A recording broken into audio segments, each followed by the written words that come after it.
Hello दोस्तों, कैसे हो सभी? जैसा कि अपन ने जितने भी अपने एमपी के जो स्टूडेंट थे, एग्रीकल्चर के जो स्टूडेंट हैं और पीएटी का एग्जाम देने वाले हैं 2025 का, तो उनके लिए हमने सोइल साइंस का बैच स्टार्ट किया था, जो पूरा सीरीज स्टार्ट किया था, जो अपना कंप्लीट हो चुका है। उसके बाद अपन ने यहाँ पर आज बात करने वाले आज के लेक्चर में, जैसे लेक्चर नंबर अपना 14 यहाँ पर हो चुका था, ठीक है। तो अपना लेक्चर नंबर 14 जो हो गया था, उसके अंदर अपन ने कंप्लीट बात कर ली थी कि अपने पास मतलब जो खाद और उर्वरक पढ़ने से पहले अपन ने एक लेक्चर और पढ़ा था 14 नंबर का, ठीक है। तो उस 14 नंबर लेक्चर में हमने अच्छे से बात किया है कि क्या अपने पोषक तत्व होते हैं, क्योंकि सबसे पहले अपने को खाद और उर्वरक पढ़ने से पहले अपने को उनका जो बेसिक जो चीज होती है जिससे खाद और उर्वरक बनते हैं, और वो खाद और उर्वरक जिससे बनते हैं और जो अपने प्लांट को मिलते हैं, जो तत्व जो होते हैं अपने खाद और जो जितने भी उर्वरक होते हैं उसमें कौन होते हैं? पोषक तत्व होते हैं। तो अपने लेक्चर नंबर 14 के अंदर अपने कंप्लीटली यहाँ पर अच्छे से पोषक तत्वों के बारे में बिल्कुल अच्छे से बात कर लिया था कि कौन कौन से पोषक तत्व होते हैं और कौन से ऐसे तत्व हैं जिनको अपन आवश्यक तत्व बोलेंगे। तो प्लीज आप पहले जाकर लेक्चर देख लीजिए कंप्लीट, और जो स्टूडेंट है कोचिंग वगैरह भी कर रखे हो या नहीं की हो, कोई प्रॉब्लम नहीं है। नहीं की हो तो आप अपने प्रॉपर नोट्स बना सकते हो। तो जो कोचिंग कर लिए उनके लिए तो बहुत बेस्ट अपॉर्चुनिटी ये है कि आप खाना खाते टाइम ऐसे चला करके आप रिवीजन वगैरह कर सकते हो, या आपको नोट्स वगैरह नहीं बनाना तो बहुत बहुत बिल्कुल सफिशिएंट टाइम आपका अच्छे से शानदार तरीके से रिवीजन हो जाएगा बिना टाइम वेस्ट किए हुए, ठीक है। तो आप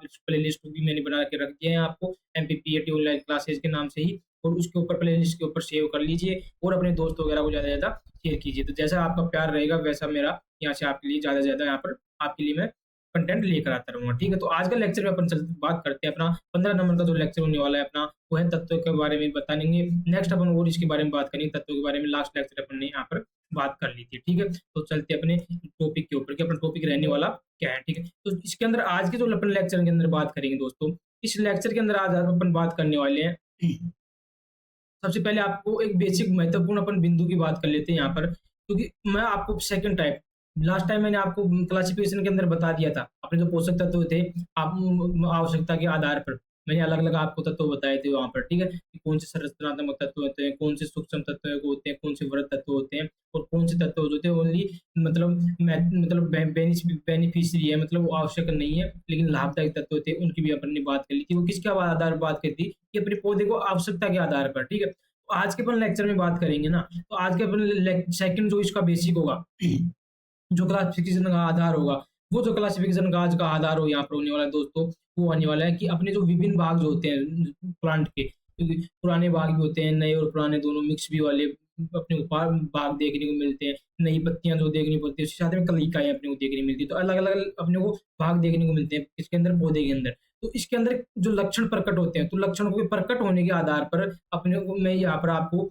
4 भागों में यहाँ पर डिवाइड किया हूँ, ठीक है। कितने भागों में डिवाइड किया हूँ यहाँ पर? 4 भागों में आपके लिए डिवाइड किया हूँ यहाँ पर। तो कौन कौन से अपने न्यूट्रिएंट है, इससे पहले ये अपन समझे, उससे पहले समझने के लिए उससे पहले आपको एक महत्वपूर्ण पॉइंट यहाँ पर बताता हूँ। जो कंसेप्ट ये आपको ये समझ में आ गया तो आप सिंपली बिल्कुल ये अपने जो 4 आपको टाइप पढ़ाने वाला हूँ, जो प्रकार पढ़ाने वाला हूँ, किसके आधार पर जो लक्षण प्रकट हो रहे हैं अपने जो पादप के अलग अलग भाग के अंदर, तो ये आपके लिए महत्वपूर्ण बिंदु है। अब आपके लिए अपन एक सीधी सी बात बता देना चाहता हूँ। अपने जो न्यूट्रिएंट होते हैं, अपन जो पोषक तत्व पढ़ रहे हैं, आपको मैंने बताया, कितने ने बताया आपको? 17 टाइप के सर अपने हमारे लिए जो आवश्यक तो पोषक तत्व होते हैं ये पाए जाते हैं सर। और ये 17 के 17 है ना, ये हमारे प्लांट के लिए बहुत क्या होते हैं, जरूरी होती हैं, आवश्यक होते हैं सर। अब इस 17 के अंदर भी अपनी मर्दा की बात करें, ठीक है, मर्दा की बात करें, उसी के साथ में पादप की बात करें, प्लांट की बात करें। अब इनके अंदर इनकी गतिशीलता अलग अलग होती है, ठीक है। तत्व होते हैं ये अपनी क्या है, इनकी अपनी गतिशीलता भी ये दर्शाते हैं। कहीं कौन से कुछ कुछ तत्व होते हैं जो मर्दा के अंदर गतिशील होते हैं, कुछ तत्व होते हैं जो पौधे के अंदर गतिशील होते हैं, कुछ तत्व ऐसे होते हैं जो मर्दा के अंदर अगतिशील होते हैं, कुछ तत्व जो होते हैं वो मर्दा के अंदर अगतिशील होते हैं। मतलब वो किसी मतलब बिना किसी माध्यम की वो गति नहीं कर सकते, ऐसे उनको बोलेंगे अपन अगतिशील तत्व। कुछ गतिशील तत्व होते हैं कि वो अपने आप ही एक स्थान से दूसरे स्थान क्या कर देते हैं, मूव करते हैं, मतलब गति कर करके दूसरी जगह चले जाते हैं, तो उनको बोलते हैं गतिशील तत्व, ठीक है। तो मर्दा के अंदर आज मैं आपको पढ़ाने वाला हूँ कि मर्दा के अंदर कौन से तत्व होते हैं जो गतिशील होते हैं, कौन से कम गतिशील तत्व होते हैं, और कौन से होते हैं जो ज्यादा गतिशील तत्व होते हैं, जो बहुत ज्यादा गति करते हैं।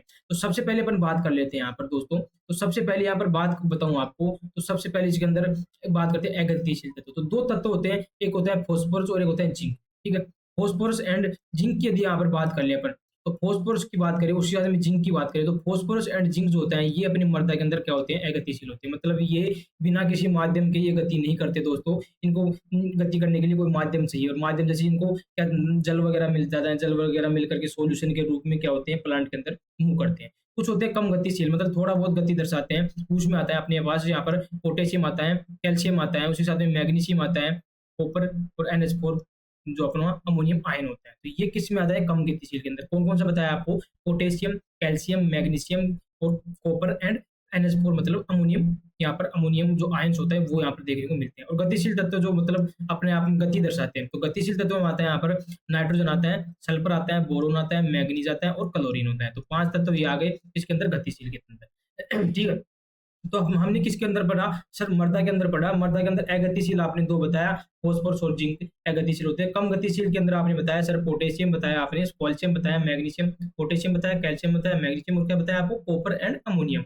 ठीक है, उसके बाद आपको गतिशील तत्व बताया, वो बताया NSB मतलब नाइट्रोजन, सल्फर, बोरोन और MnCl मतलब मैग्नीज एंड क्लोरीन। तो 5 तत्व आपको गतिशील बताया। उसके बाद पौधों के अंदर बात करते हैं अपन, जो प्लांट है पौधे हैं उसके अंदर अगतिशील तत्व जो होते हैं उसमें कैल्शियम एंड बोरोन। ठीक है, बहुत इंपॉर्टेंट है कैल्शियम बोरोन वाला, स्टार मार्क करके आपको याद रख लेना है कि कैल्शियम और जो बोरोन होते हैं वो पौधे में मतलब प्लांट में अगतिशील होते हैं। उसके बाद कम गतिशील की बात करें तो कम गतिशील में आ जाता है यहाँ पर Fe, ferrous, sulphur, manganese, copper and molybdenum. उसके बाद मध्यम गतिशील के अंदर आ जाता है यहाँ पर जिंक। उसके बाद में गतिशील तत्व में आता है NPK, जो अपना प्राइमरी आपको बताया जो सबसे ज्यादा अपने को यूज किया जाता है NPK मतलब नाइट्रोजन, फास्फोरस एंड पोटेशियम और उसके साथ में मैग्नीशियम। तो NPK Mg, NPK है Mg ऐसे याद रख लेना, तो ये बहुत इंपॉर्टेंट है। ठीक है, तो पौधे को आपको पौधे वाले जो है ये इंपॉर्टेंट है आपके लिए, ये आपको अच्छे से याद रख लेना है। ठीक है, कि सर कैल्शियम और बोरोन आपने बताया अगतिशील होते हैं प्लांट के अंदर। किसके अंदर बताया मैंने, प्लांट के अंदर। जब कि यही बोरोन की अपन बात कर रहे हैं, यही बोरोन जो होता है सोइल के अंदर गतिशील हो रहा है। आपको बिल्कुल इसको अच्छे से याद रखना है कि सर बोरोन जो होता है साला मृदा के अंदर तो ये है क्या हो रहा है, गतिशील होता है, लेकिन प्लांट के अंदर क्या करता है सर, ये अगतिशीलता हमारे को दिखाता है। तो मैंने फेरस बताया सर, आपने फेरस बताया, आपने सल्फर बताया, मैग्नीज, कॉपर, मोलिब्डेनम, ये सर कम गतिशील थोड़ा बहुत गति दिखाते हैं और थोड़ा बहुत मध्यम गतिशील होते हैं, जिंक होते हैं। उसके बाद अच्छे से प्रॉपर गति करने वाले जो है वो है हमारे पास NPK Mg मतलब अपने पास nitrogen, phosphorus, potassium and magnesium, ये अपने पास गतिशील है। तो आपको 2 इंपोर्टेंट मैंने बताया, एक बताया अगतिशील तत्व, एक बताया आपको गतिशील तत्व। ठीक है, और कम गतिशील।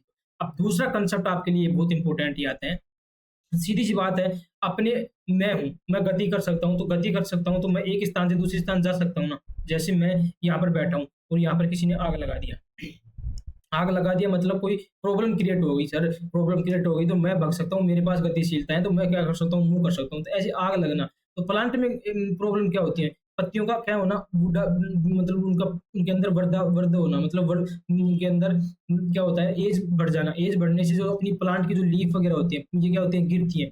अब जैसे अपनी प्लांट की लीफ थी, अब ये प्लांट की लीफ गिर गई, लेकिन इससे पहले जबकि इसके अंदर जीर्णता आई, मतलब ये ज्यादा मतलब एज हुई, ओल्ड ओल्ड अपनी जो यहाँ पर बोलेंगे तो ओल्ड अपनी लीफ होती है, जो ओल्ड जो पत्तियां होती हैं वो जब ओल्ड होती है वो गिरने लगती है। गिरने से पहले क्या होता है, जो गतिशील तत्व होते हैं ना ये भगते हैं यहाँ से मूव करते हैं, और मूव करके जो अपना प्लांट का जो मतलब नया पार्ट है, जो नए भाग में आ जाते हैं। मतलब पुरानी जो पत्तियां थी तो पुरानी पत्तियां सर झड़ने वाली थी, झड़ने से पहले हमारे जो गतिशील तत्व थे तो ये गतिशील तत्व सर कहाँ से आ जाते हैं, इसमें आ जाते हैं, हमारी नई पत्तियों में आ जाते हैं। और सर जैसे नई पत्तियों में आएंगे तो हमारी जो पुरानी पत्ती थी सर, पुरानी पत्ती में क्या हो जाएगी, उसकी डेफिशिएंसी हो जाएगी, उसकी कमी हो जाएगी। तो कमी होगी तो किसके लक्षण दिखाई देंगे अपने को, कमी मतलब कमी के लक्षण दिखाई देंगे, किसके अंदर दिखाई देंगे, पुरानी लीफ के, पुरानी पत्ती के अंदर। बिल्कुल कंसेप्ट याद रखना, बहुत अच्छे से समझा रहा हूँ। बिल्कुल आपको एक पॉइंट याद रखना है, दूसरा पॉइंट ऑटोमेटिक आपको याद रह जाएगा। ठीक है, मैंने क्या बताया आपको कि सर आपने बताया कि जो गतिशील तत्व होते हैं, ये गतिशील तत्व क्या करते हैं, जैसे ही पत्ती पुरानी होती है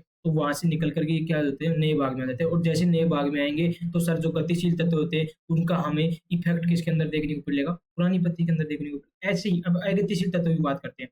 अब अगतिशील तत्व गति नहीं कर पाते, और जब गति नहीं कर पाते हैं तो ये पुराने भाग में रहेंगे प्लांट के, और पुराने भाग में रहेंगे तो थोड़े मतलब कुछ दिनों बाद क्या हो, पत्ती वगैरह, टहनी वगैरह क्या हो जाती है, पुरानी हो जाती है, तो क्या हो जाती है, मतलब झड़ जाती है, मुरझा करके क्या हो जाती है, गिर जाती है। और गिरने की वजह से अगतिशील तत्व कौन से, कैल्शियम और बोरोन, ये क्या होते हैं, फिर ये भी इनके साथ क्या हो जाते हैं, चले जाते हैं। मतलब ये मूव नहीं कर पाते, तो ये नहीं मूव कर पाएंगे तो कहाँ तक नहीं पहुंच पाएंगे, अपने नए भाग तक। तो नए भाग के अंदर आपको कौन सा तत्व की कमी देखने को मिलेगी? अगतिशील तत्व की। और आपके पुराने भाग में कौन से तत्व की मतलब कमी देखने को मिलेगी?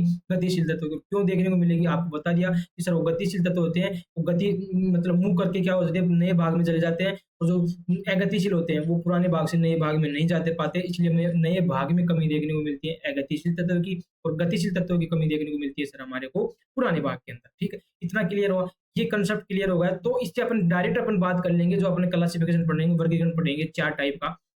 ठीक है, उसी साथ में हमारे जो यहाँ पर सोइल है, जो भूमि है, भूमि के अंदर सर्वाधिक कमी अपने को देखने को मिलती है जिंक और सल्फर की। ये आप एक एक्स्ट्रा पॉइंट आपके दिमाग में याद रखना है। ठीक है, इतना क्लियर हुआ मैंने क्या बताया आपको? ठीक है, अब नेक्स्ट पर बात कर लेते हैं ये कि अपने को विभिन्न भागों के अंदर हम हमें क्या क्या कमी देखने को मिलती है, जो प्रकट होते हैं हमारे पास सर यहाँ पर कमी के लक्षण, उसके आधार पर अपनी 4 भागों में यहाँ पर भागा। ठीक है, अब देखो कलिका, कलिका क्या होती है? सबसे नया भाग होता है। तो सीधी सी बात है, आपको पहले मैं समझा दिया कि सर अगतिशील तत्व होते हैं, वो उसकी कमी कहाँ पर देखने को मिलती है? नए भाग। और नया भाग हमारा प्लांट का क्या होता है? कलिका। ठीक है, ये अपना प्लांट का कोई मैंने एक लीफ ले लिया, अपना एक प्लांट का भाग ले लिया। ठीक है, पूरे भाग ले लिया जिसके ऊपर आपने देखा होगा सबसे टॉप पे जैसे जैसे अपना पादप जो होता है वृद्धि करता है, विकास करता है, तो ऊपर से करते हैं, तो ऊपर अपने को कलिकाएं वगैरह देखने को मिलती हैं। तो नई पत्तियां वगैरह कहाँ देखने को मिलती है? ऊपर। और जो बहुत पुरानी पत्तियां होती है वो अपने जो तना होता है, स्टेम होता है, उसके नीचे वाले भाग में अपने को देखने को मिलती है। तो वो मैंने अब डायग्राम आपको सिस्टमेटिक तरीके से यहाँ पर समझ में आ जाए अच्छे से, इसलिए मैंने बना करके आपको समझाया। ठीक है, तो कैल्शियम एंड बोरोन आपको मैंने क्या बताया था? अगतिशील तत्व। तो किसके अंदर देखने को मिल रही है कमी? इसके अंदर। उसी साथ में आपको एनपीके और एमजी और मोलिब्डेनम, इनकी कमी किसके अंदर देखने को मिल रही है दोस्तों? पुराने भाग में। बच गया एक जिंक। जिंक किस में आ गया? नई पुरानी पत्ती, नई में भी और पुरानी पत्ती में। नई और पुरानी पत्ती के अंदर देखने को मिलता है। उसी साथ में नई पत्ती जो होती है उसके अंदर कौन देखने को मिलेगा? FeCO एंड MN, जो कम गतिशील तत्व होते हैं सर। जब कुछ मतलब मात्रा में आ पाए लेकिन ज्यादा मात्रा में नहीं पाए, इसलिए जो नई पत्तियां थी उनके अंदर कमी देखने को मिली। जो कलिका थी उनके अंदर कमी ये देखने को नहीं मिली। किसकी? एपीफेरस, कॉपर, सल्फर और मैग्नीज। ठीक है, इतना क्लियर हुआ? कलिका के अंदर कौन कौन से देखने को मिल रही है? Calcium and boron. किसकी कमी देखने को मिल रही है? Calcium boron. क्यों देखने को मिल रही है सर? अगतिशील होते हैं, और पुराने भाग में जो पुराने भाग थे हमारे, पुरानी पत्तियां वगैरह थी वो झड़ जाती हैं, तो उनके साथ में कैल्शियम बोरोन भी क्या हो जाता है? चले जाते हैं, जिससे हमारी जो कलिकाएं वगैरह होती है, पादप का जो नया भाग होता है जो ग्रो करता रहता है, वृद्धि करता रहता है, उसके अंदर हमारे को इन तत्वों की कमी देखने को मिलती है, जो क्या है? Calcium and boron. बिल्कुल आपको स्टार मार्क करके दोनों याद रखना है। कैल्शियम एंड बोरोन किसके अंदर देखने को मिलता है? कलिका के अंदर। पुराने भाग के अंदर अपने को देखने को मिल रहे हैं सर जो हमारे गतिशील तत्व है, एनपीके, एमजी और एमओ, इनकी देखने को मिलता है। क्यों देखने को मिल रहा है वो आप मैंने समझा दिया, क्योंकि गतिशील होते हैं तो ये क्या करते हैं? पत्ती के झड़ने से पहले ही पुरानी जब पत्ती होती है तो ये क्या करते हैं? नए भाग में चले जाते हैं। तो नए भाग में जाते हैं तो अपनी पुरानी पत्ती के अंदर क्या देखने को मिलती है? कमी देखने को मिलती है। इतना आपको क्लियर हुआ? बिल्कुल समझाया। यदि पसंद आ रहा है तो कमेंट्स वगैरह कीजिए करें, लाइक कीजिए करें। ज्यादा टाइम आपको लगता नहीं है, सिर्फ 1 सेकंड लगते हैं लाइक करने में, कमेंट करने में 3 से 4 सेकंड लगते हैं। यदि अच्छा लगता है क्योंकि हमें मोटिवेशन मिलता है उस चीज से। ठीक है, और आपके अपने दोस्त वगैरह को ज्यादा से ज्यादा शेयर कीजिए, और आने वाले टाइम में आपके लिए बहुत यहाँ पर बेस्ट करने की कोशिश करूंगा, इसलिए आप लोग मेरे साथ जुड़ सकते हो। कंटेंट पसंद आता है तो जुड़िए, नहीं अदरवाइज मत जुड़िए। सीधा साफ अपना बस बोले, कोई दिक्कत नहीं है। ठीक है, जिसको अच्छा लगता है आप लोग बिल्कुल हमारे साथ जुड़िए, आपको लोग बिल्कुल हमारा सपोर्ट करूंगा मैं बिल्कुल। बहुत आने वाला टाइम आपके लिए बहुत अच्छा करने वाला हूँ। ठीक है, जैसा कि आपको बिल्कुल ऑफलाइन जैसी जो फैसिलिटी मिलती है, डिट्टो आपको ऑनलाइन बिल्कुल आपको हर टाइप की काउंसलिंग वगैरह दी जाएगी। प्रॉपर आपके लिए यहाँ पर सब बैच वगैरह में लाने की कोशिश करूंगा, तो आप लोग मेरे साथ रेगुलर जुड़ सकते हो बिल्कुल। ठीक है, जल्दी आप करने वाले हैं। जितनी भी आपने एग्रीकल्चर के स्टूडेंट, आप हायर स्टडी तक जाओगे ना, वहां तक आपका मैं बिल्कुल साथ दूंगा। ठीक है, इसलिए आप लोग मेरे साथ जुड़ सकते हो। ठीक है, चलते हैं अपन नेक्स्ट अपने टॉपिक के ऊपर ही बात करते हैं। अब कुछ तत्व होते हैं अपने, जो आपने बात किया उन कुछ तत्वों की अपन बात करेंगे कि सर उनकी उनका क्या कार्य होता है, क्या काम करते हैं अपने पादप के अंदर, और क्या उनकी कमी से क्या कुछ लक्षण अपने पैदा होते हैं, उनकी बात करते हैं। तो आज के अपन लेक्चर में पढ़ेंगे एनपीके के बारे में। ठीक है, अपने जो प्राइमरी तत्व होते हैं उनके बारे में अपन आज बात करेंगे। मतलब जो अपना जो नाइट्रोजन है, फास्फोरस है, पोटेशियम। तो सबसे पहले नाइट्रोजन। नाइट्रोजन बहुत इंपॉर्टेंट तत्व होते हैं। आपने देखा होगा आपने जो किसान भाई लोग होते हैं बहुत ज्यादा यूरिया वगैरह डालते हैं। क्यों डालते हैं? क्योंकि एक तो पहली बात तो बहुत अपने पादप के लिए जरूरी है। पादप के लिए जरूरी क्यों है? क्योंकि ये पादप के लिए है ना, ये क्या करता है? पौधे के अंदर जो वानस्पतिक वृद्धि एंड हरा रंग प्रदान करता है। ठीक है, हरा रंग प्रदान करता है क्योंकि क्लोरोफिल के निर्माण में सहायक होता है। ठीक है, तो क्लोरोफिल के निर्माण में सहायक होगा, सीधी सी बात हरा रंग प्रदान करेगा। जो आपको पता है अपना क्लोरोफिल की वजह से ही अपनी प्लांट का हरा रंग देखने को मिलता है। ठीक है, तो पौधे की वनस्पति वृद्धि का मतलब क्या हो गया? हमने क्या कर रहे हैं? एक सीड डाला।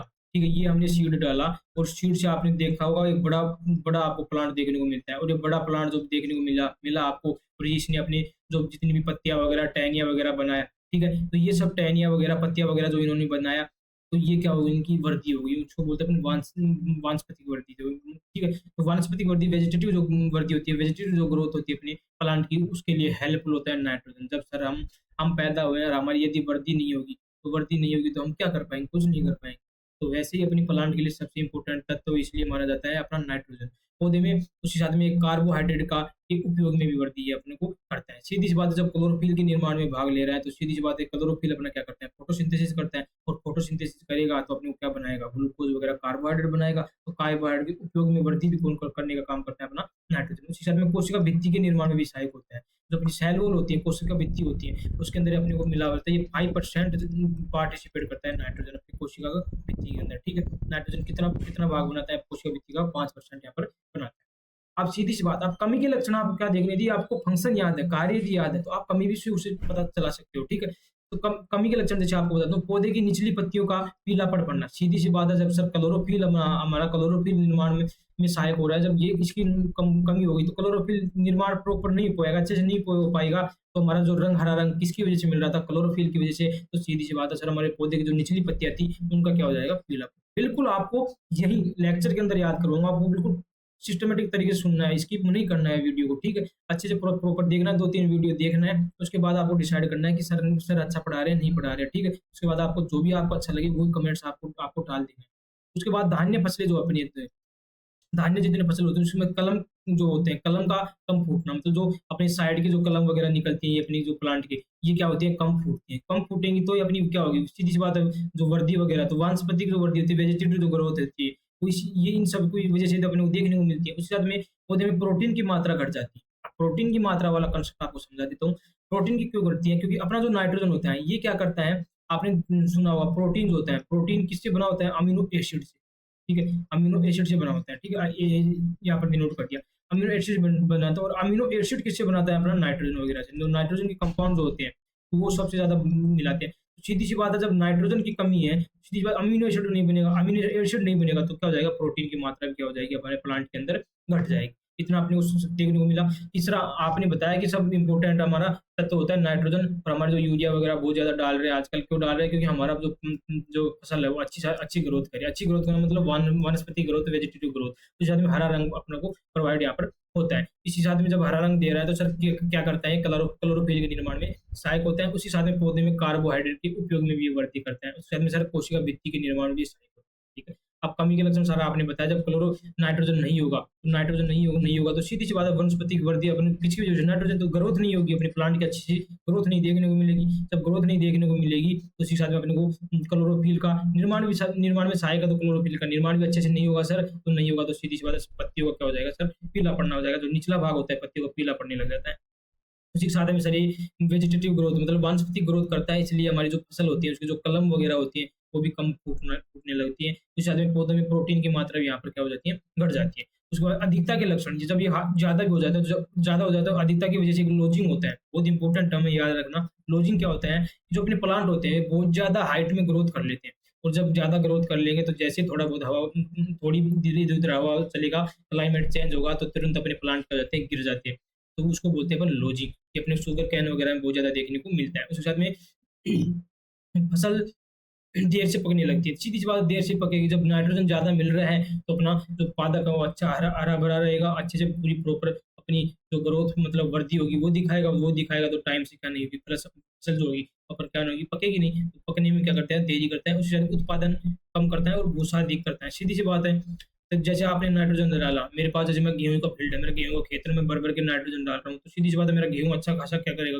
वृद्धि करेगा, लंबाई में भी वृद्धि करेगा, और जैसे लंबाई में वृद्धि करेगा, तो इसको क्या होगा? पकने में टाइम लग रहा है, पकने में टाइम लगेगा, तो मेरा जो उत्पादन था, जो मेरा उत्पादन निकल रहा था, गेहूँ मेरे पास अब क्या आएँगे सर?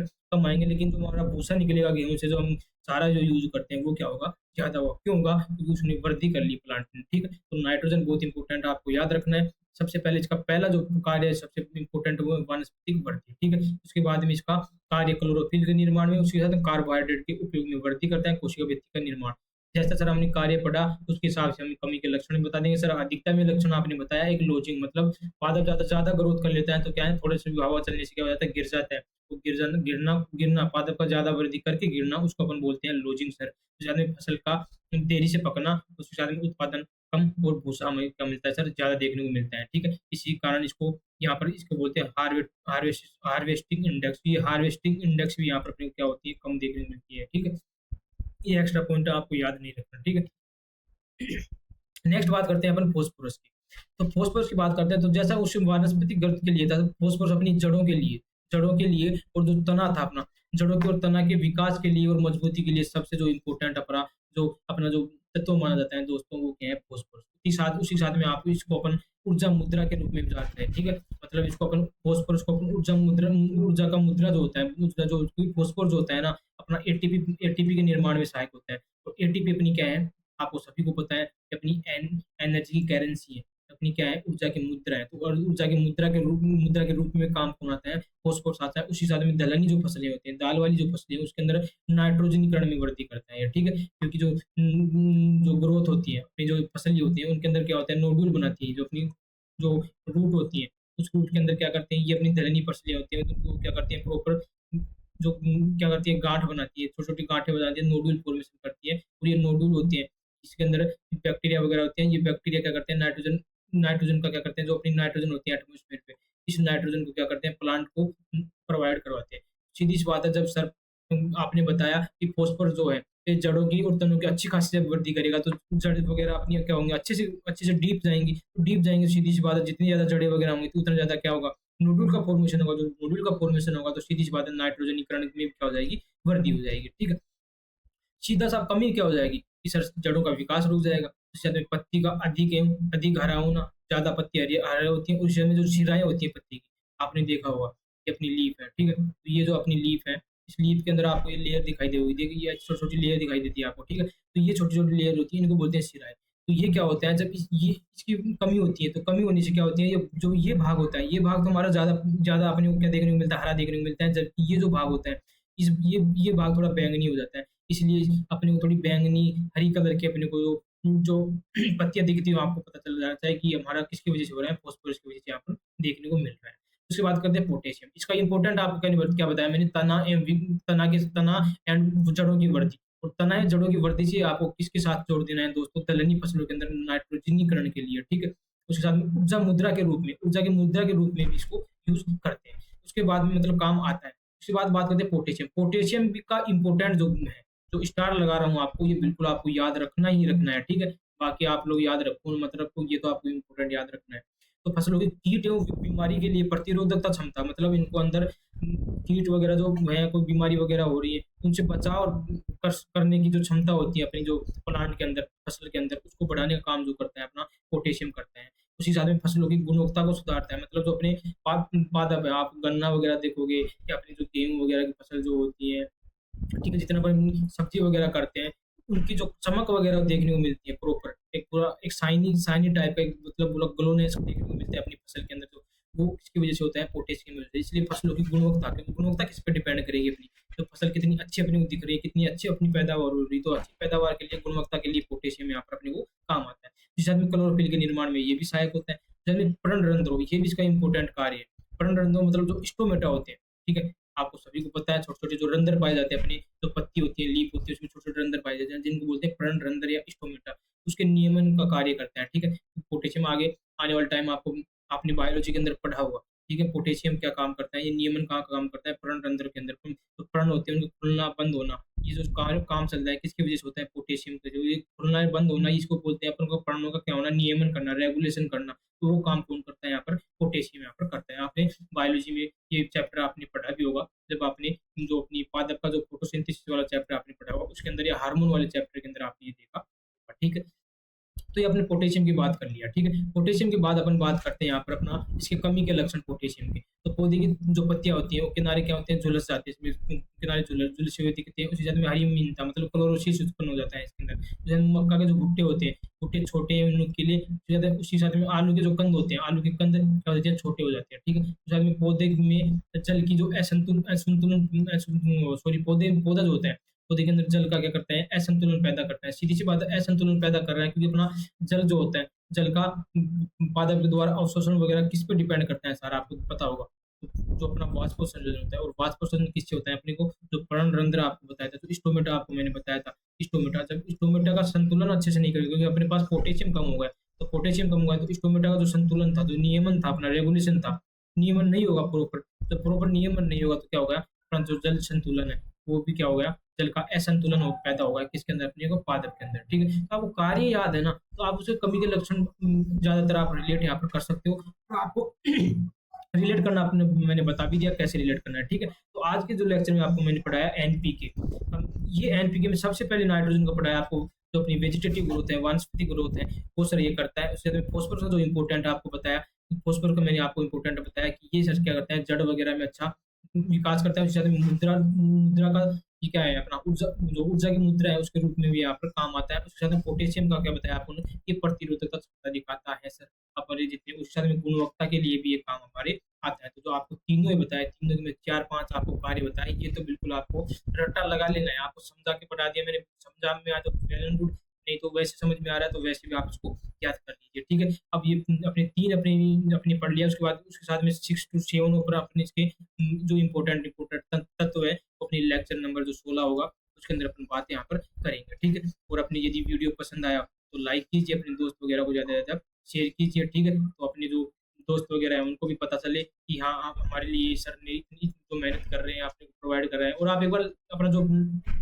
चैनल है उसके ऊपर जाकर के देख भी सकते हो, आपको कितना क्या अच्छा कंटेंट यहाँ पर दिया जा रहा है। आपको पूरी प्लेलिस्ट यहाँ पर बनाई जा रही बना दिया हूँ मैंने, तो प्लेलिस्ट में जाकर के आप लोग देख सकते हो। ठीक है, प्रॉपर आपका रिवीजन यहाँ पर कर सकते हो। ठीक है, मिलते हैं अपने नेक्स्ट लेक्चर के अंदर, जो लेक्चर नंबर अपना 16 होगा। धन्यवाद।